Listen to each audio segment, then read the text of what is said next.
Bible ആരംഭിക്കുന്നത് തന്നെ ഈ ബന്ധത്തിൻ്റെ ആഴം ഇങ്ങനെ പഠിപ്പിച്ചുകൊണ്ടാണ്. ഇതാണ് കുടുംബം. എന്താ കാരണം എന്നറിയോ? ആദം നോക്കിയത് ഹവ്വായുടെ പുറം ഭാഗത്തേക്കല്ല. പുറം ഭാഗത്തേക്കാണെങ്കിൽ ആണുങ്ങളെ പോലെയാണോ പെണ്ണുങ്ങൾ ഇരിക്കുന്നത്? അയാൾ പേടിച്ചു പോയി, ഇതെന്ത് കോലം അല്ലേ? അങ്ങനെയല്ല അയാൾ പറഞ്ഞത്. ഇതെൻ്റെ അസ്ഥിയും മാംസമാണ്. ശാരീരികമായി നോക്കുമ്പോൾ വ്യത്യാസമുണ്ട്, സ്ത്രീയും പുരുഷനും തമ്മിൽ എന്തൊരു വ്യത്യാസം. എന്നിട്ട് അയാൾ പറയാണ് ഇത് എൻ്റെ അസ്ഥിയും മാംസമാണ്. അയാൾ ആ സ്ത്രീയുടെ അല്ലെങ്കിൽ തൻ്റെ മുമ്പിൽ കൊണ്ടുവന്ന പങ്കാളിയുടെ പുറം ശരീരത്തിലേക്കല്ല നോക്കിയത്. അവൾക്ക് എന്തൊരു നിറമുണ്ട്, അവൾക്ക് എന്തൊരു മുഴുപ്പുണ്ട്, അവൾക്ക് എന്തൊരു വണ്ണമുണ്ട്, ഇതൊന്നും അല്ല അയാൾ നോക്കിയത്. അയാൾ എങ്ങോട്ട് നോക്കിയെന്നറിയോ?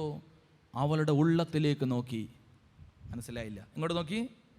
അവളുടെ ഉള്ളത്തിലേക്ക് നോക്കി. അപ്പോൾ അവന് മനസ്സിലായി, അവളുടെ ഉള്ളിൽ കിടക്കുന്ന ജീവനും എൻ്റെ ഉള്ളിൽ കിടക്കുന്ന ജീവനും മിണ്ടൂല, ഒന്നാണ്. എൻ്റെ ഉള്ളിൽ കിടക്കുന്ന അതേ ജീവനാണ് അതിൻ്റെ ഉള്ളിലുള്ളത്. അതുകൊണ്ട് അവൻ പറഞ്ഞു, എൻ്റെ ജീവൻ സ്വീകരിച്ച അതും ഞാനും ഒന്ന് തന്നെയാണ്. ഇവിടെ ഇരിക്കുന്ന ഓരോ വ്യക്തിയും മനസ്സിലാക്കണം, നിന്റെ പങ്കാളി നീ ഒന്നാണെന്ന് പറഞ്ഞാൽ നിന്റെയും അതിൻ്റെയും ഉള്ളിലുള്ളത് ഒരേ ചൈതന്യമാണ്. അതുകൊണ്ടാണ് ബൈബിളിൽ 3 പ്രാവശ്യം പറഞ്ഞിട്ടുണ്ട് പുതിയ നിയമത്തിൽ, ഇനി അവർ രണ്ടല്ല ഒന്നത്രേ. എന്നതിൻ്റെ അർത്ഥം എന്നറിയോ? പുറമേ നോക്കരുത്. ഭർത്താവ് ചില കാര്യങ്ങളൊക്കെ പറയും, പുറമേ നോക്കിയിട്ട് ഇയാൾക്ക് തന്നെ മനസ്സിലാകാത്തത്. പുറമേ നോക്കുമ്പോൾ നമുക്ക് രണ്ടായിട്ട് തോന്നും. ഉള്ളിലേക്ക് നോക്കാൻ പഠിക്കണം, അവസ്ഥയിലേക്ക് നോക്കാൻ പഠിക്കണം. എന്തുകൊണ്ടാണ് എൻ്റെ ഭർത്താവ് ഇങ്ങനെ പറഞ്ഞത്? എന്തുകൊണ്ടാണ് എൻ്റെ ഭാര്യ ഇങ്ങനെ പെരുമാറുന്നത്? എന്തുകൊണ്ടാണ് എൻ്റെ മക്കൾ ഇങ്ങനെ ആയിപ്പോകുന്നത്? അവരുടെ അവസ്ഥയിലേക്ക് നോക്കാൻ നിനക്ക് സാധിക്കുമ്പോഴാണ് കുടുംബ ബന്ധത്തിൻ്റെ ആഴം മനസ്സിലാകുക. അതുകൊണ്ടാണ് യേശു പറഞ്ഞത്, പുറമേ നോക്കി വിധിക്കരുത്. പുറമേ നോക്കി വിധിക്കരുത്, ഉള്ളത്തിലേക്ക് നോക്കണം. ആദം ഹവ്വയുടെ ഉള്ളത്തിലേക്ക് നോക്കിയ പറഞ്ഞു, ഇതെൻ്റെ അസ്ഥിയും മാംസവുമാണ്. പറഞ്ഞതങ്ങൾ കേട്ടേ ഉള്ളൂ. ഇതാ ഹവ്വ ഒരൊറ്റ ചട്ടത്തിന് ആദമിൻ്റെ അടുത്ത് വന്നു, ഉപ്പുറ്റിക്കാലം നിലത്ത് കുത്തി പെരുവിരലുകൊണ്ട് വട്ടമിട്ടിട്ട് അവൾ വിളിച്ചു പറഞ്ഞു, ഇച്ചായം പറഞ്ഞത് സത്യമാണ്, ആമേൻ. ഹവ്വ ആദമിൻ്റെ അടുത്ത് അങ്ങ് ചേർന്ന് നിന്നു, ആമേൻ. ഇനി അതിൻ്റെ അപ്പുറത്തൊന്നുമില്ല. ഇതിലും വലിയ പ്രേമകാവ്യം ഏത് പുസ്തകത്തിൽ കണ്ടിട്ടുണ്ട് നമ്മൾ? ഇനി അതിൻ്റെ താഴെ 1-2 കാര്യങ്ങൾ കൂടി പറയുന്നുണ്ട്. ദൈവം സ്ഥാപിച്ച കുടുംബത്തിൽ വായിച്ചേ. നരനിൽ നിന്ന് എടുക്കപ്പെട്ടത് കൊണ്ട് നാരി എന്ന് ഇവൾ വിളിക്കപ്പെടും. അതിനാൽ പുരുഷൻ മാതാപിതാക്കളെ വിട്ട് ഭാര്യയോട് ചേരും. കണ്ടോ, ഇങ്ങനെ ഒരു ബന്ധം സ്ഥാപിച്ചു കഴിഞ്ഞിട്ട് ദൈവം ഉറക്കെ വിളിച്ചു പറയുകയാണ്. അതിനാൽ കല്യാണം കഴിഞ്ഞ ആദ്യത്തെ ദിവസം തന്നെ ദൈവം വിളിച്ചു പറയുകയാണ്, അതിനാൽ പുരുഷൻ അല്ലെങ്കിൽ സ്ത്രീ മാതാപിതാക്കന്മാരെ വിട്ട് ഭാര്യയോട് അല്ലെങ്കിൽ ഭർത്താവിനോട് പറ്റിച്ചേരും. അതോ പറ്റിച്ചു ചേരുന്നോ? 50 പവൻ തരാമെന്ന് പറഞ്ഞാൽ 5 പവൻ പോലും കൊടുത്തില്ല, അങ്ങനെയാണോ? അല്ല, പറ്റിച്ചേരും. എങ്ങനെ ചേരും? ഇപ്പോഴാണ് ചില ആൻറ്റിമാർക്കൊരു സന്തോഷമായേ. കണ്ടോ, ബൈബിളിൽ തന്നെ പറഞ്ഞിട്ടുണ്ട്, കല്യാണം കഴിഞ്ഞാൽ ഉടനെ എന്ത് ചെയ്തോളണം? അപ്പനമ്മയും എഴുതിയിട്ടുണ്ട്, ഇതിൽ നന്നായിട്ട് എഴുതിയിട്ടുണ്ട്. വിവാഹം കഴിഞ്ഞാൽ ഉടനെ തന്നെ മാതാപിതാക്കന്മാരെ ഉപേക്ഷിക്കണം. നമ്മൾ ഉണ്ടാക്കിയതാണോ? അല്ല. പിന്നെ എവിടെയുള്ളത്? ബൈബിളിൽ എഴുതി വെച്ചിട്ടുണ്ട്. അതിനാൽ ഇനി അവർ ഒന്നായതുകൊണ്ട് പുരുഷൻ മാതാപിതാക്കന്മാരെ വിട്ട് ഭാര്യയോട്, കണ്ടോ, ഉറങ്ങുന്ന ആൻറ്റി വരെ എഴുന്നേറ്റു, ശരിയാ, മാതാപിതാക്കന്മാരെ വിട്ട് ഭാര്യയോട് പറ്റിച്ചേരും. എൻ്റെ അച്ഛൻ ഇതൊന്ന് നന്നായി പറഞ്ഞു കൊടുക്ക്. എന്താ ഇതിൻ്റെ അർത്ഥം? കല്യാണം കഴിഞ്ഞാൽ പിറ്റേ ദിവസം തന്നെ അപ്പനും അമ്മയും തൊഴിച്ച് പുറത്താക്കണമെന്നാണോ? എന്താ അതിൻ്റെ അർത്ഥം? പിന്നെന്താ ബൈബിളിൽ അങ്ങനെ എഴുതിയത്? പിതാക്കന്മാരെ വിടണം. ഇവിടെ കൂടുതലിരിക്കുന്ന മാതാപിതാക്കന്മാരെ നിങ്ങളോട് എനിക്ക് പറയാനുള്ളത്, മക്കൾ കല്യാണം കഴിഞ്ഞാൽ അവരെ വിട്ടേക്കണം, നിങ്ങൾ മാറണം. എന്താ അതിൻ്റെ അർത്ഥം? ഒരമ്മച്ച എന്നെ തുറച്ചു നോക്കുക, അല്ലെങ്കിൽ തന്നെ വീട്ടിൽ പ്രശ്നം, ഇനി ഇതും കൂടെ പറഞ്ഞ് ആകെ കൊളാക്കും. എന്താ അതിൻ്റെ അർത്ഥം? അർത്ഥം എന്താണെന്ന് എനിക്കും അറിയാൻ മേലായിരുന്നു. ഒരു ദിവസം നമ്മുടെ തിരുമേനി പ്രസംഗിക്കുന്ന കേട്ടപ്പോഴാണ് എനിക്ക് മനസ്സിലായത്.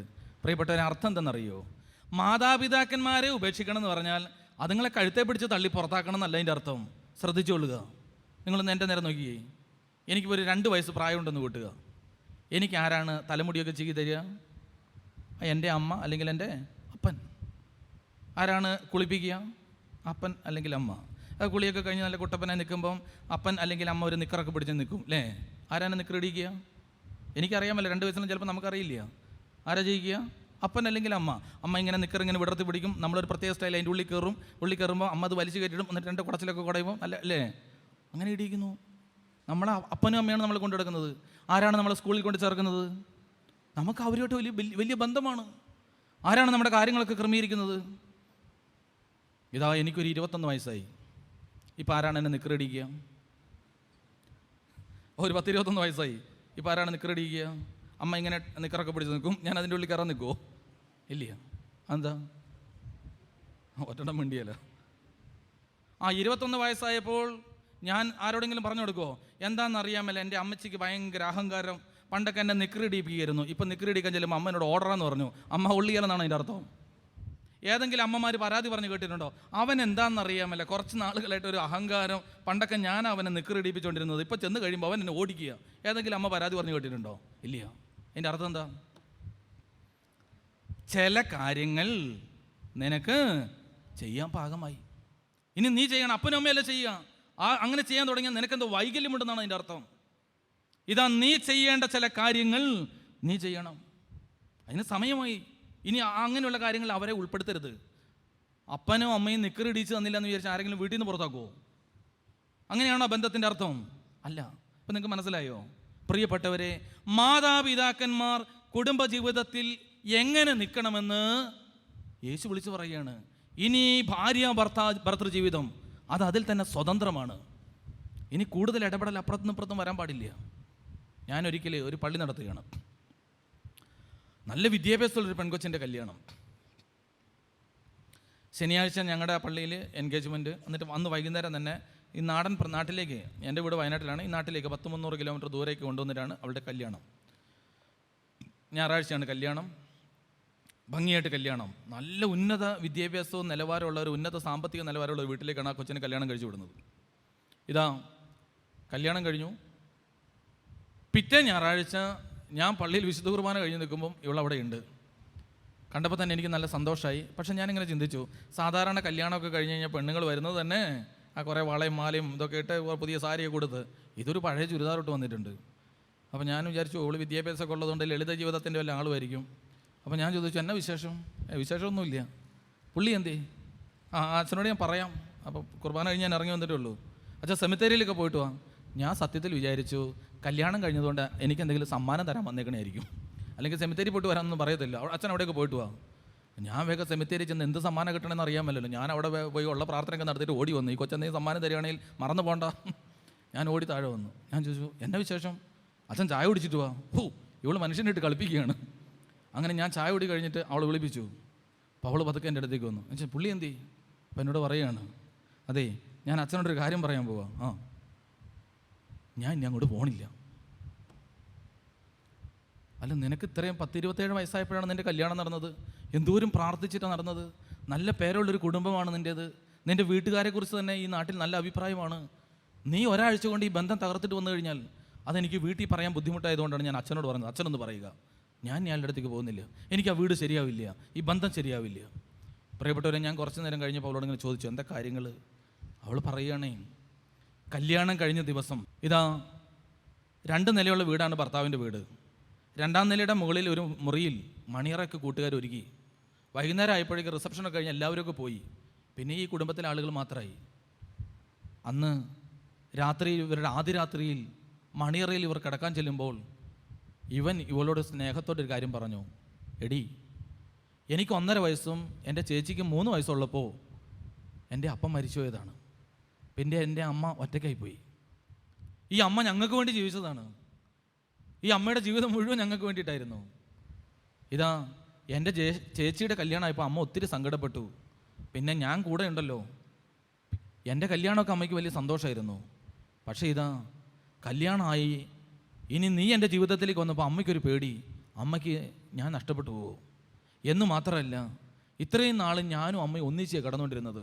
ഇന്ന് അമ്മയെ താഴ്ത്ത നിലയിലും നമ്മൾ മേലെ കിടക്കാൻ എൻ്റെ മനസ്സനുവദിക്കുന്നില്ല. അതുകൊണ്ട് നീ ക്ഷമിക്കണം. ഇന്ന് നീ ഇവിടെ കിടക്കണം, ഞാൻ അമ്മയുടെ കൂടെ കിടക്കട്ടെ. ഇവളും ഇച്ചിരി വിവരം വിദ്യാഭ്യാസമുള്ള കൊച്ചായതുകൊണ്ട് പറഞ്ഞു, അത് സാരമില്ല. അവൾ അങ്ങനെ പറഞ്ഞെങ്കിലും അവളുടെ ഉള്ളിൽ ഒത്തിരി വിഷമമായിരുന്നു. അതൊരു വിഷമിപ്പിക്കുന്ന കാര്യമാണോ? അവൾക്കൊരു വിഷമമൊക്കെ ആയിരുന്നു. അവൻ താഴെ അമ്മയുടെ കൂടെ പോയി കിടന്നു. പിറ്റേ ദിവസമായപ്പോൾ അവൾക്ക് കാര്യം മനസ്സിലായി. ഈ അമ്മ ഇവനെ അടുവിട വിടത്തില്ല. ഇവൾ അടുത്തേക്ക് വരാൻ പോലും ഈ അമ്മയുടെ ഒരു മാനസിക പ്രശ്നമായിരിക്കും അത്. ഇവളാകെ അസ്വസ്ഥയായി. പിറ്റേ ദിവസം ഇങ്ങനെ തന്നെ ബുധനാഴ്ച ആയപ്പോൾ അവൾ പറഞ്ഞു, ഇത് പറ്റിയല്ല കേട്ടോ, എന്നെ നിങ്ങളൊന്ന് മനസ്സിലാക്കി, എനിക്കിവിടെ ആരെയും പരിചയമില്ല. എനിക്ക് ഒന്നും മനസ്സിലാകുന്നില്ല, ഈ ഒറ്റപ്പെട്ട ഒരു സ്ഥലത്ത് ഇങ്ങനത്തെ ഒരു ജീവിതം. അപ്പോൾ ഇയാൾ പറഞ്ഞു, സാരമില്ല, ഇന്ന് ഞാൻ അമ്മയെ പറഞ്ഞ കാര്യങ്ങളൊക്കെ ബോധ്യപ്പെടുത്താം. അങ്ങനെ ബുധനാഴ്ച അമ്മയെ പറഞ്ഞ കാര്യങ്ങളൊക്കെ ബോധ്യപ്പെടുത്തി. അമ്മ പറഞ്ഞു, ആ സാരമില്ല, എന്നാൽ പിന്നെ നീ ഇന്ന് അവളുടെ കൂടെ കിടന്നു. പക്ഷെ ഒരു കാര്യം, വാതിൽ കുറ്റിയിടണ്ട, കാരണം എനിക്കൊരു ധൈര്യമില്ല. അവൻ പറഞ്ഞു, ആയിക്കോട്ടെ. വാതിൽ തുറന്നിട്ടിട്ട് ഇവർ ആദ്യ രാത്രിയിൽ മുറിക്കകത്ത്. കുറച്ച് നേരം കഴിഞ്ഞപ്പോൾ വാതിലിൻ്റെ അടുത്തേക്ക് അമ്മ വന്നിട്ട് പറഞ്ഞു, ഒറ്റയ്ക്ക് കിടക്കാനൊരു പേടി, ഇച്ചിരി നീങ്ങി കിടക്കും, ഞാനും കൂടെ കിടന്നേക്കാം. ആദ്യ രാത്രിയിൽ ഭർത്താവിൻ്റെ കൂടെ ഭർത്താവിൻ്റെ അമ്മയും. അങ്ങനെയാണ് അവൾ പറയും, 2 ദിവസം അവിടെ നിന്നപ്പോഴേക്കും എനിക്ക് ഉരുകി തുടങ്ങാൻ തുടങ്ങി. ഈ ഭർത്താവ് അമ്മയെ കേന്ദ്രീകരിച്ചുകൊണ്ട് ജീവിതം ക്രമീകരിച്ചു. എനിക്ക് ഒരു സ്വാതന്ത്ര്യമില്ല, എന്നെക്കൊണ്ട് പറ്റില്ല, ഇതിനൊരു തീരുമാനം വരണം. പ്രിയപ്പെട്ടവരെ, ആ കുടുംബം ഡിവോഴ്സായി. 2 പേരും വിവാഹ സർട്ടിഫിക്കറ്റ് വാങ്ങി ഉള്ള സ്വർണം തിരിച്ചു കൊടുത്ത് ഒരു കുടുംബം പൊളിഞ്ഞു. ആരാ പൊളിച്ചത്? നിങ്ങൾക്ക് മനസ്സിലായോ? മാതാപിതാക്കന്മാർ വേർതിരിയണമെന്ന് പറഞ്ഞാൽ എൻ്റെ അർത്ഥം അമ്മയെ ഭക്ഷണം കൊടുക്കാതെ വീടിന് പുറത്തിടണമെന്നാണോ? നമ്മൾ പേപ്പറിൽ കാണുന്നുണ്ട്, അമ്പലത്തിൻ്റെ നടയെ കൊണ്ട് തള്ളി ആട്ടും കൂട്ടിക്കൊണ്ടിട്ടു, ഇങ്ങനെയാണോ ചെയ്യണമെന്ന് പറഞ്ഞാൽ? അല്ല. ഇതാ ചില കാര്യങ്ങളിൽ സ്ത്രീകളും ചില കാര്യങ്ങൾ ശ്രദ്ധിക്കണം. ചില ആളുകൾ, ഇതാ അടുത്തിടയ്ക്ക് വന്നൊരു പരാതിയാണ്, കല്യാണം കഴിഞ്ഞ് 1 മാസം കഴിഞ്ഞപ്പോഴേക്കും ആകെ വിഷയം വീട്ടിൽ. ഭർത്താവിന് ഈ പെണ്ണിനെ ഉൾക്കൊള്ളാൻ കഴിയുന്നില്ല. ചോദിച്ചപ്പോൾ ഇത്രയാണ്, അവൾ ഇത്തിരി ഹൈഫൈ ആയിക്കോട്ടെ ജീവിച്ചവളാണ്. കല്യാണം കഴിഞ്ഞ് ഭർത്താവിൻ്റെ വീട്ടിൽ വന്നു കഴിഞ്ഞപ്പോൾ അയാൾക്കൊരു നല്ല ജോലിയുണ്ട്, അത് കണ്ടിട്ടാണ് ഇവർ കെട്ടിച്ചത്. പക്ഷേ അവൻ്റെ വീടൊരു കാർഷിക കുടുംബമാണ്. ഇവനൊരു 10-60,000 രൂപ ശമ്പളമുള്ള ജോലിയുണ്ട്, അത് കണ്ട് കെട്ടിച്ചു. പക്ഷെ അവൻ പറഞ്ഞു, എൻ്റെ വീട് വളരെ പ്രധാനപ്പെട്ടതാണ്, 5-6 ഏക്കർ കൃഷിയുടെ ഒക്കെ ഉള്ള സ്ഥലമാണ്. അവിടെ വന്നു കഴിഞ്ഞപ്പോൾ പെണ്ണിന് ഈ വീട്ടിലെ കാര്യങ്ങളൊന്നും പറ്റത്തില്ല. അവിടെ വിറകിൻ്റെ അടുപ്പുണ്ട്, ബയോഗ്യാസ് ഉണ്ട്, LPG ഗ്യാസ് ഉണ്ട്. അവൾക്കത് അങ്ങനത്തെ കാര്യങ്ങളൊന്നും അത്രയൊന്നും പോരാ, കുറച്ചും കൂടെ ഹൈഫൈ ആയിട്ട് വേണം. അവൾ നിരന്തരം അമ്മയെ ഫോൺ ചെയ്യും. അമ്മ പറഞ്ഞു, നീ അങ്ങോട്ടൊന്നും പോണ്ട, വേണമെങ്കിൽ ഒരു വേലക്കാരിയെ വെക്കട്ടെ. ദൈനംദിനം വീട്ടിലെ കാര്യങ്ങൾ അവൾ അമ്മയോട് വിളിച്ചു ചോദിക്കും. അമ്മയും അപ്പനും അവിടെ ഉറക്കമില്ല, അവരെല്ലാ ദിവസവും ഇങ്ങനെ വിളിച്ചു ചോദിക്കുകയാണ്, നീ അവൻ്റെ അമ്മായിയമ്മയോട് ഈ തെറി പറഞ്ഞോ, ഇപ്പുറത്തെ തെറി പറഞ്ഞോ? പ്രിയപ്പെട്ടവരെ, നിരന്തരം വീട്ടിൽ നിന്ന് നിയന്ത്രിക്കാൻ തുടങ്ങി. ഈ കുടുംബം നന്നാവുമോ? ആകെ തകർന്ന് തരിപ്പണായി. അവസാനം 2 കൂടി വിദേശത്ത് നിന്ന് ഇപ്പോൾ അവിടെ സമാധാനമായിട്ട് കിടക്കുന്നു തോന്നുന്നു. ഓർക്കണം, ഇവിടെ മുതിർന്ന ആളുകളായിരിക്കുന്നത്. ഞാൻ നിങ്ങളോടൊരു കാര്യം പറയാം. ഇതാ, നിങ്ങളുടെ കുഞ്ഞുങ്ങൾ ജീവിതം തുടങ്ങിക്കഴിഞ്ഞാൽ അവരെ ജീവിക്കാൻ അനുവദിക്കുക. മറ്റു കുടുംബത്തിലേക്ക് ഇങ്ങനെ എത്തി നോക്കുകയല്ല ചെയ്യേണ്ടത്, മാറി നിന്ന് പ്രാർത്ഥിക്കാൻ പറ്റണം. ഇതാ ദൈവം പറയുകയാണ്, മാതാപിതാക്കന്മാരെ ഉപേക്ഷിച്ച് അവർ ഒന്നായി ചേരും. നമ്മുടെ ജീവിതത്തിൽ ഓർക്കണം, ഇത് വളരെ പ്രധാനപ്പെട്ട ഒരു ബന്ധമായതുകൊണ്ടാണ് ഇങ്ങനെ പറയുന്നത്. ഇനി ഞാൻ പറയുന്ന 2ാമത്തെ കാര്യം ശ്രദ്ധിക്കുക. എന്തുകൊണ്ടാണ് ദൈവം ഇത്രയും പറയാൻ കാരണം? ഈ ഭൂമിയിലെ അനേക ബന്ധങ്ങളിൽ ഏറ്റവും ശക്തിയേറിയ ബന്ധമാണ് ഭാര്യാഭർത്തൃബന്ധം. അതുകൊണ്ട് ഞാനിത് ഇത്രയും വൈകാരികതയിൽ പറഞ്ഞത്. ഈ ഭൂമിയിൽ ഇത്രയും വിലയേറിയൊരു ബന്ധം ദൈവം വേറെ കാണുന്നില്ല. യജമാനനും ഭൃത്യനും തമ്മിലുള്ള ബന്ധമുണ്ട്, സഹോദരനും സഹോദരിയും തമ്മിലുള്ള ബന്ധമുണ്ട്, മാതാപിതാക്കന്മാരും മക്കളും തമ്മിലുള്ള ബന്ധമുണ്ട്, അയൽവക്കക്കാർ തമ്മിലുള്ള ബന്ധമുണ്ട്, ഗുരുശിഷ്യ ബന്ധമുണ്ട്. അനേക ബന്ധങ്ങൾ ഈ ഭൂമിയിൽ ഉണ്ടായിട്ടും ദൈവവും മനുഷ്യനും തമ്മിലുള്ള ബന്ധം വിശദീകരിക്കാൻ ദൈവം ഉപമയാക്കിയെടുത്ത ബന്ധം ഏതെന്നറിയോ? നിങ്ങൾക്ക് മനസ്സിലായില്ല. ദൈവവും മനുഷ്യനും തമ്മിലുള്ള ബന്ധമെന്ന് വിശദീകരിക്കാൻ ദൈവം ഏത് ബന്ധത്തെയാ ഉദാഹരണമാക്കി എടുത്തത്? ഞാൻ മണവാളനും സഭ, ഒന്ന് ഉറക്കെ പറ, മണവാട്ടിയുമാണ്.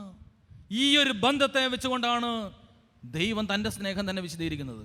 എന്ന് വെച്ചാൽ പ്രിയപ്പെട്ടവരെ, ഒരു കുടുംബജീവിതത്തിലെ ഏറ്റവും പ്രധാനപ്പെട്ട ബന്ധമാണ് ഭാര്യ ഭർത്തൃബന്ധം. അത് തകരാൻ പാടില്ല. മക്കൾ പോലും അതിൻ്റെ ഉള്ളിൽ 2ാമത് വരുന്ന ദാനമാണ്.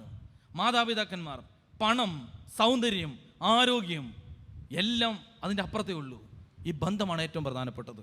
അതുകൊണ്ട് ഓർക്കണം, ആ ബന്ധം യേശുക്രിസ്തുവിൽ ആരംഭിക്കുന്നത്, ദൈവത്തിൽ ആരംഭിക്കുന്നതുകൊണ്ടാണ് അതിന് യാതൊരുവിധ കോട്ടവും തട്ടാതെ ദൈവം അതിനെ ആശീർവദിച്ചിരുന്നത്. ഓർക്കുക, ഇനി അതിൻ്റെ താഴെ ആ ബന്ധത്തിൻ്റെ ആഴം വിശദീകരിച്ചുകൊണ്ട് ഒരു വാക്ക് പറയുന്നുണ്ട്. വായിച്ചേ.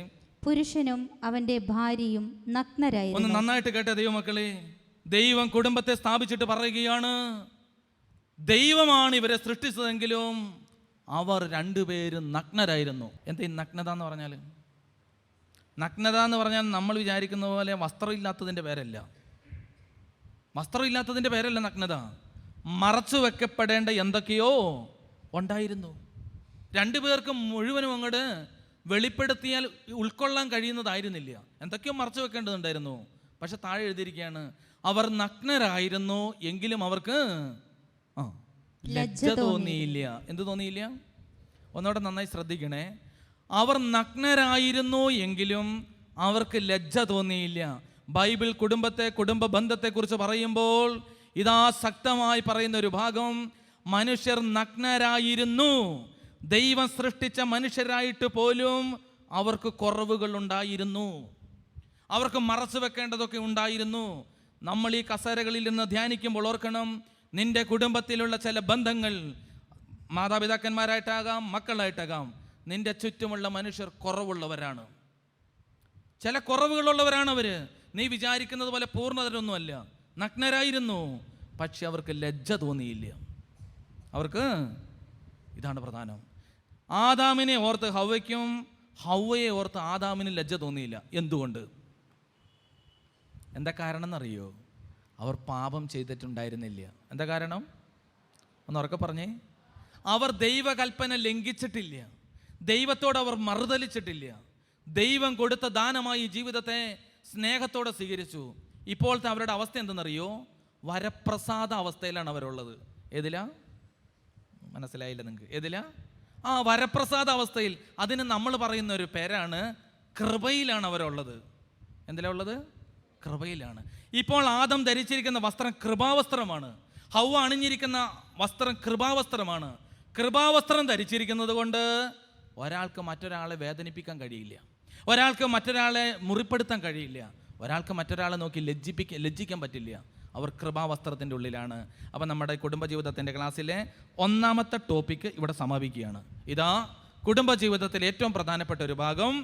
ദൈവം കുടുംബം സ്ഥാപിച്ചിട്ട് മനുഷ്യർ നഗ്നരായിരുന്നെങ്കിലും ലജ്ജ തോന്നാതിരിക്കാൻ തക്കവണ്ണം അവരെ കൃപാവസ്ത്രത്തിലാണ് കൊണ്ട് നടന്നത്. കൃപാവസ്ത്രത്തിലായതുകൊണ്ട് അവർക്ക് അങ്ങോട്ടും ഇങ്ങോട്ടും ലജ്ജ തോന്നിയില്ല, അങ്ങോട്ടും ഇങ്ങോട്ടും ലജ്ജ തോന്നിയില്ല. ഇനി ഈ കസേരകളിൽ ഇരുന്ന് സ്വയം ധ്യാനിക്കുക. നിനക്ക് നിന്റെ കുടുംബത്തിലെ ഏതെങ്കിലും അനുഭവം ഓർത്ത് ലജ്ജ തോന്നുന്നുണ്ടോ? ഭർത്താവിനെ ഓർത്ത് നിനക്ക് ഭർത്താവിനെ കുറിച്ച് പറയുമ്പോൾ തന്നെ നിനക്ക് ലജ്ജയും നാണമാണോ വരുന്നത്? പരിഹാസവും കുറ്റവുമാണോ വരുന്നത്? ഭാര്യയെ ഓർത്ത്, മക്കളെ ഓർത്ത്, മാതാപിതാക്കന്മാരെ ഓർത്ത് നിനക്ക് ലജ്ജിക്കേണ്ടി വരുന്നുണ്ടോ? എങ്കിൽ അതിൻ്റെ അർത്ഥം കൃപാവസ്ത്രം നിന്നിൽ നിന്ന് ഊരിപ്പോയി. അതതിൻ്റെ കാരണം. സ്വന്തം കുടുംബത്തിൻ്റെ പരാധീനകളും കുറ്റങ്ങളും നാട്ടിക്കൂടെ മുഴുവൻ പറഞ്ഞുകൊണ്ട് നടക്കുകയാണെങ്കിൽ നിനക്ക് കൃപാവസ്ത്രം നഷ്ടപ്പെട്ടു പോയി. നിനക്ക് പറയാനുള്ള പരാതി എന്തെന്നറിയോ? ഭർത്താവിന് എന്നോട് സ്നേഹമില്ല, ഭാര്യയ്ക്ക് എന്നോട് സ്നേഹമില്ല, മക്കൾ മനസ്സിലാക്കുന്നില്ല. തെറ്റി. നിന്നെ സ്നേഹിക്കാനല്ല, നിനക്ക് സ്നേഹം പങ്കുവെക്കാൻ തന്ന ദാനമാണ് ഈ ബന്ധങ്ങളൊക്കെ. ഇനി നിനക്കിതിൽ നിന്ന് ലജ്ജയാണ് തോന്നുന്നതെങ്കിൽ നിന്റെ കൃപാവസ്ത്രം നഷ്ടപ്പെട്ടു പോയി. അതുകൊണ്ടാണ് ബൈബിളിൽ ഇങ്ങനെ എഴുതിയത്, അവർ നഗ്നരായിരുന്നു എങ്കിലും അവർക്ക് ലജ്ജ തോന്നിയില്ല എന്ന് എഴുതിയാൽ മതിയായിരുന്നു. ബൈബിളിൽ എഴുതി അവർ നഗ്നരായിരുന്നു. മനുഷ്യനാണോ? കുറവുകൾ ഉണ്ടാകും. 100% നിറവുള്ള ഏതെങ്കിലും ഒരു മനുഷ്യരെ കാണിച്ചു തരാമോ? സ്വർഗസ്ഥനായ ദൈവം സ്വർഗത്തിൽ നിന്ന് ഭൂമിയിലേക്ക് നോക്കി, എല്ലാവരും കുറ്റവും കുറവുള്ളവരാണ്. ആരെത്ര തികഞ്ഞ ആൾക്കാരുള്ളത്? അതുകൊണ്ട് ദൈവമക്കളെ ഓർക്കുക, മനുഷ്യൻ്റെ കുറവുകൾ കൃപയിലൂടെ പരിഹരിക്കപ്പെടണം. കൃപയിലൂടെ അതിനെ കൈകാര്യം ചെയ്യുമ്പോൾ നമുക്കതോർത്ത് ലജ്ജിക്കേണ്ടി വരികയില്ല. അപ്പോൾ ഇരുന്ന് പ്രാർത്ഥിക്കേണ്ടത്, കൃപാവസ്ത്രം ഊരിപ്പോയത് കൊണ്ടാണ് കുടുംബത്തിൽ നിനക്ക് അസ്വസ്ഥത തോന്നാൻ കാരണം. നിന്റെ കൃപാവസ്ത്രം ഊരിപ്പോയത് കൊണ്ടാണ് നിനക്ക് ബുദ്ധിമുട്ടുണ്ടാകുന്നത്, മറ്റുള്ളവരുടെ കൃപാവസ്ത്രം ഊരിപ്പോയത് കൊണ്ടല്ല. നിനക്കിതാ നിന്റെ ഭാര്യയെ സ്നേഹിക്കാൻ പറ്റുന്നില്ല, നിനക്ക് ഭർത്താവിനെ ഉൾക്കൊള്ളാൻ കഴിയുന്നില്ല, നിനക്ക് മക്കളെ സ്വീകരിക്കാൻ കഴിയുന്നില്ല. നീ നോക്കുമ്പോൾ നിന്റെ ഭാഗത്ത് 100% ശരി, അവർ കാണിക്കുന്ന ഒക്കെ തെറ്റാണ്.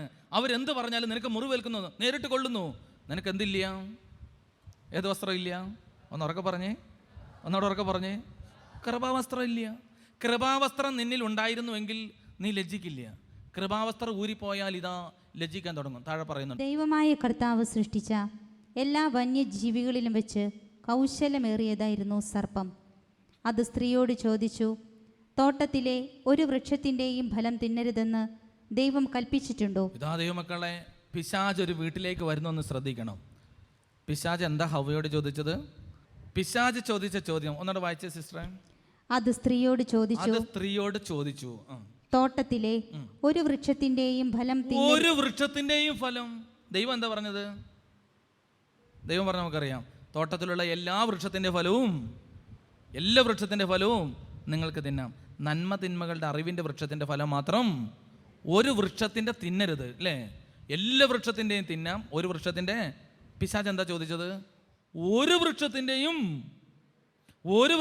തിന്നരുതെന്ന് പറഞ്ഞിട്ടുണ്ടോ? കണ്ടോ? ഇപ്പം തിന്മ നമ്മുടെ ഉള്ളിലേക്ക് വരുന്നത് ദൈവവചനത്തെ തന്നെ ഒന്ന് വളച്ചൊടിച്ചുകൊണ്ടാണ്, നേരെ ഒന്ന് തെറ്റിച്ചുകൊണ്ട് വരികയാണ്. ഒരു വൃക്ഷത്തിൻ്റെയും തിന്നരുതെന്ന് പറഞ്ഞിട്ടുണ്ടോ? സ്ത്രീ സർപ്പത്തോട് പറഞ്ഞു, തോട്ടത്തിലെ വൃക്ഷങ്ങളുടെ പഴങ്ങൾ ഞങ്ങൾക്ക് ഭക്ഷിക്കാം. എന്നാൽ തോട്ടത്തിൻ്റെ നടുവിലുള്ള മരത്തിൻ്റെ പഴം ഭക്ഷിക്കുകയോ തൊടുക പോലുമോ അരുത്. ഭക്ഷിച്ചാൽ നിങ്ങൾ മരിക്കുമെന്ന് ദൈവം പറഞ്ഞിട്ടുണ്ട്. ദൈവത്തിന്റെ കൽപ്പനയാണ് ഇന്ന വൃക്ഷത്തിന്റെ ഫലം തിന്നരുതെന്നുള്ളത്. ആ കൽപ്പന ലംഘിച്ചാൽ ഞങ്ങൾ മരിച്ചു പോകും. എന്താ സംഭവിക്കുക? ഒന്നുറക്കെ പറഞ്ഞേ. മരിച്ചു. എന്താ ഈ മരിച്ചു പോകുമെന്ന് പറഞ്ഞാൽ? നമ്മൾ വിചാരിച്ച് മരിച്ചു പോകുമെന്ന് പറഞ്ഞു കഴിഞ്ഞാൽ ജീവൻ ശരീരത്തിൽ ഇതല്ല മരണം എന്ന് പറയുന്നത്. മരിച്ചു പോകുക എന്ന് പറഞ്ഞാൽ ബന്ധം നഷ്ടപ്പെട്ടു പോകുക എന്നാണ് അതിൻ്റെ അർത്ഥം. ബന്ധം നഷ്ടപ്പെട്ടു പോവുക. നമ്മുടെ വീട്ടിൽ നിന്ന് ഒരാൾ മരിച്ചു പോയി, എൻ്റെ അർത്ഥം എന്താണ്? അയാളുമായിട്ടുള്ള ബന്ധം പിന്നെ നമുക്ക് നഷ്ടപ്പെട്ടു പോയി. ഇനി നമ്മൾ ബന്ധം എന്തെങ്കിലും കാണിച്ചാൽ അയാൾക്ക് മനസ്സിലാവില്ല, അയാളിൽ നിന്നൊരു ബന്ധം കൂടെ കിട്ടത്തില്ല. ബന്ധം നഷ്ടപ്പെട്ടു പോകുന്നതിൻ്റെ പേരാണ് മരിച്ചു പോവുക. ദൈവവുമായിട്ടുള്ള ഞങ്ങളുടെ ബന്ധം നഷ്ടപ്പെട്ടു പോകും. എന്ത് ചെയ്യുമ്പം? പാപം ചെയ്യുമ്പം. ദൈവകൽപ്പനയെ ലംഘിച്ചാൽ ദൈവവുമായിട്ടുള്ള ബന്ധം നഷ്ടപ്പെട്ടു പോകും. വായിച്ചോ. സർപ്പം സ്ത്രീയോട് പറഞ്ഞു, നിങ്ങൾ മരിക്കുകയില്ല. അത് തിന്നുന്ന ദിവസം നിങ്ങളുടെ കണ്ണുകൾ തുറക്കുമെന്നും. ഇതാ ഉടനെ പിശാച് വന്നിട്ട് പറയുകയാണ്, ദൈവം നിങ്ങളോട് എന്താ പറഞ്ഞത്? മരിക്കുമെന്ന്. അപ്പോൾ പിശാച് പറയുക, നിങ്ങൾ മരിക്കില്ല. അതിൻ്റെ അർത്ഥം എന്താണ്? ദൈവം പറഞ്ഞത് നുണയാണ്. നിങ്ങൾക്ക് മനസ്സിലാവുന്നില്ല. പിശാച് വന്നിട്ട് മനുഷ്യൻ്റെ ഉള്ളിലേക്ക് പറയുകയാണ്, ദൈവം പറഞ്ഞത് നുണയാണ്. ദൈവം ആരാണ്? നുണയനാണ്. ദൈവം പറഞ്ഞത് സത്യമല്ല. നിങ്ങളുടെ കണ്ണ് തുറക്കും. ദൈവം എന്താ പറഞ്ഞത്? നിങ്ങൾ മരിക്കും. ഞാൻ പറയുന്നു ദൈവം പറഞ്ഞത് നുണയാണ്. നിങ്ങളുടെ കണ്ണ് തുറക്കും. നന്മയും തിന്മയും അറിഞ്ഞ് നിങ്ങൾ ദൈവത്തെ പോലെ നിങ്ങൾ ദൈവമാകാൻ തുടങ്ങും. പിന്നെ വേറെ ദൈവത്തിന്റെ ആവശ്യം പോലുമില്ല. നിങ്ങൾ തന്നെ ദൈവമാകും. നിങ്ങൾ തന്നെ എല്ലാമായി മാറും. നിങ്ങൾ ദൈവത്തെ പോലെ ആകുമെന്നും ദൈവത്തിനറിയാം. ആ വൃക്ഷത്തിൻ്റെ പഴം ആസ്വാദ്യവും കണ്ണിന് കൗതുകകരവും അറിവേകാൻ കഴിയുമെന്നതിനാൽ അഭികാമ്യവും ആണെന്ന് കണ്ട് അവൾ അത് പറിച്ചു തിന്നു. ഇതാ പാപത്തിന്റെ ചില സുഖങ്ങൾ, അത് വേറൊരു വിഷയത്തോടെ നമ്മൾ പറയുന്നില്ല. എന്തായാലും അവൾ അത് തിന്നു. ഇനി സംഭവിച്ച കാര്യം ഓർക്കുക. ഭർത്താവിനും കൊടുത്തു, അവനും തിന്നു. ഉടനെ ഇരുവരുടെയും കണ്ണുകൾ തുറന്നു. ഒരു കുടുംബം പൊളിയുന്നത് എങ്ങനെയാണ് എന്ന് ഈ ബൈബിൾ തുടക്കത്തിൽ തന്നെ പഠിപ്പിക്കുന്ന പ്രിയപ്പെട്ടവരെ. ദൈവം ഒരു കുടുംബം എങ്ങനെയാണ് സംവിധാനം ചെയ്തതെന്ന് നമ്മൾ കണ്ടത്.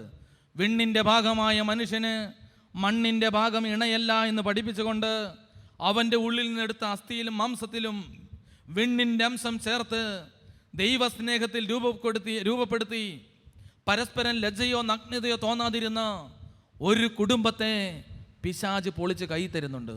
എങ്ങനെയാണെന്നറിയോ? പാപം ചെയ്യാൻ പ്രേരിപ്പിച്ചു. പാപം ചെയ്ത നിമിഷം കൃപാവസ്ത്രം ഊരിപ്പോയി. കൃപ വരുന്നത് എല്ലാവരും അറിയും, കൃപ നഷ്ടപ്പെടുന്നത് നമ്മൾ അറിയില്ല. പാപം ചെയ്ത് പാപസുഖം അനുഭവിക്കുമ്പോൾ പാപസുഖത്തിൻ്റെ ലഹരിയിൽ കൃപാവസ്ത്രം നഷ്ടപ്പെട്ടു പോകുന്നത് നമ്മൾ അറിയില്ല. യോനായോട് ദൈവം പറഞ്ഞു, നിനവയിൽ പോയി പ്രസംഗിക്കുക. അയാൾ ദൈവത്തെ ധിക്കരിച്ച് തർസോസിലേക്ക് പോയി. ദൈവശക്തി അവനിൽ നിന്ന് വിട്ടുപോയി. അയാൾക്ക് മനസ്സിലായോ? ഇല്ല.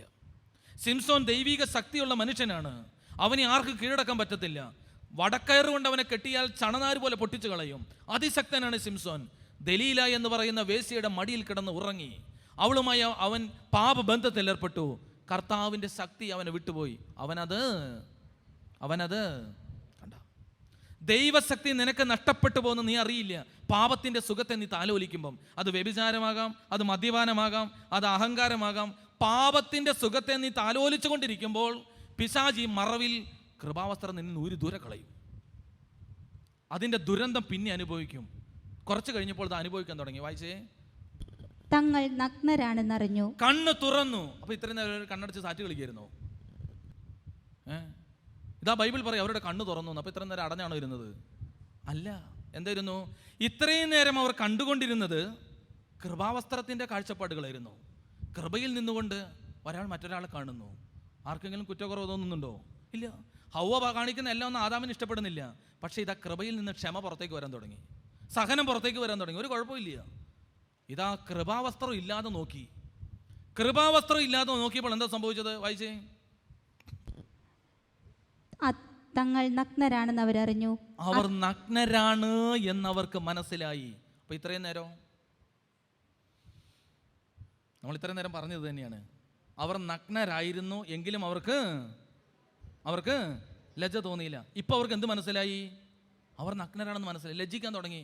ഉടനെ അത്തിയിലകൾ കൊണ്ട് അവർ ഇതാ മറയ്ക്കാൻ തുടങ്ങി. ഹൗവ ആദാമിനെ നോക്കി. നമ്മൾ വിചാരിച്ച നഗ്നതയല്ല, നമ്മൾ വിചാരിച്ച ശരീരത്തിൻ്റെ ഏതെങ്കിലും ഭാഗമല്ല.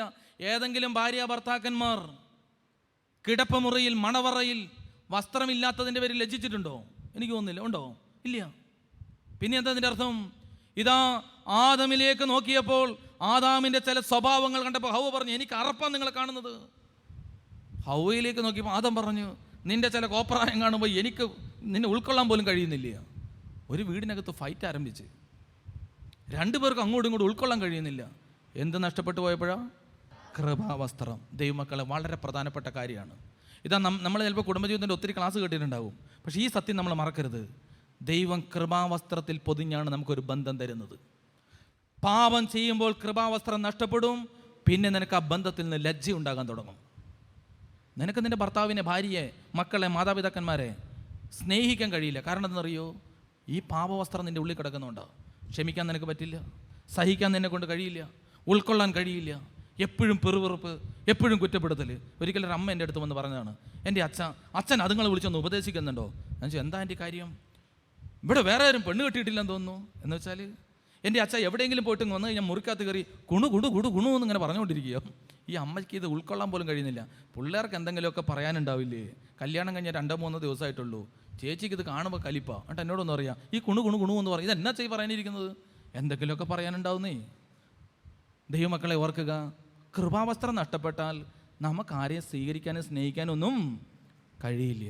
കൃപാവസ്ത്രം ആയതുകൊണ്ട് കുടുംബജീവിതത്തിൻ്റെ വ്യക്തിബന്ധങ്ങളിൽ ഇടർച്ച വന്ന ഏതെങ്കിലും വ്യക്തികളുണ്ടെങ്കിൽ ആദ്യം പ്രാർത്ഥിക്കേണ്ടത്, കൃപാവസ്ത്രം നഷ്ടപ്പെട്ടു പോയിട്ടുണ്ടോ? പാപം നിന്നിൽ നിന്ന് കൃപയുടെ ചൈതന്യത്തെ ഉരിഞ്ഞു കളഞ്ഞിട്ടുണ്ടോ എന്ന് ധ്യാനിക്കണം. ഇതാ ദൈവം വിണ്ണിൻ്റെ ഭാഗമായ മനുഷ്യനിൽ, മണ്ണിൽ നിന്നെടുത്ത മനുഷ്യനിൽ വിണ്ണിൻ്റെ ശ്വാസം കയറ്റി. നീ വിണ്ണിൻ്റെ അംശമാണ്. അവന് തക്ക തുണയെ കൊടുക്കുവാൻ മണ്ണിൽ നിന്ന് കുറേ സാധനങ്ങൾ എടുത്തു. അവൻ പറഞ്ഞു, മണ്ണിൻ്റെ ഭാഗം എനിക്ക് വേണ്ട. അപ്പോൾ ദൈവം അവനിൽ വിണ്ണിൻ്റെ അംശം ചേർത്ത് വെച്ചു, തക്ക തുണയെ ചേർത്ത് വെച്ചു. അവൻ ആ ബന്ധത്തിൽ ലജ്ജ തോന്നിയില്ല. ദൈവം ഏൽപ്പിച്ച കുടുംബത്തിൽ പരസ്പരം അവർക്ക് ലജ്ജ തോന്നിയില്ല. അവർ കൃപാവസ്ത്രത്തിൻ്റെ ഉള്ളിലായിരുന്നു.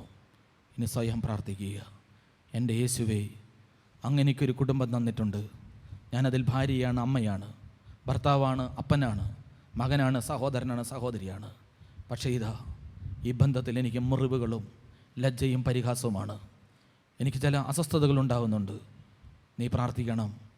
മറ്റുള്ളവർക്ക് മാറ്റം വരാനല്ല, നിനക്ക് കൃപാവസ്ത്രം കിട്ടാൻ പ്രാർത്ഥിക്കുക.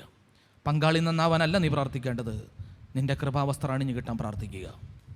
നിൻ്റെ വീട്ടിലുള്ള മറ്റുള്ളവർക്ക് മാനസാന്തരം കിട്ടാനല്ല നീ പ്രാർത്ഥിക്കേണ്ടത്, നിൻ്റെ നഷ്ടപ്പെട്ടു പോയ കൃപാവസ്ത്രം കർത്താവേ എനിക്കെടുത്തു തരണമേ എന്ന് പ്രാർത്ഥിക്കുക.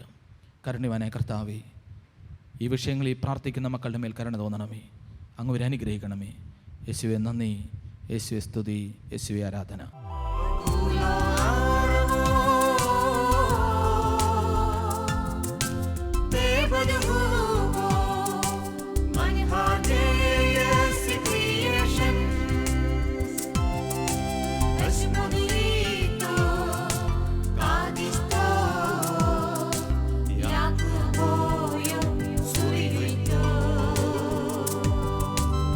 Somebody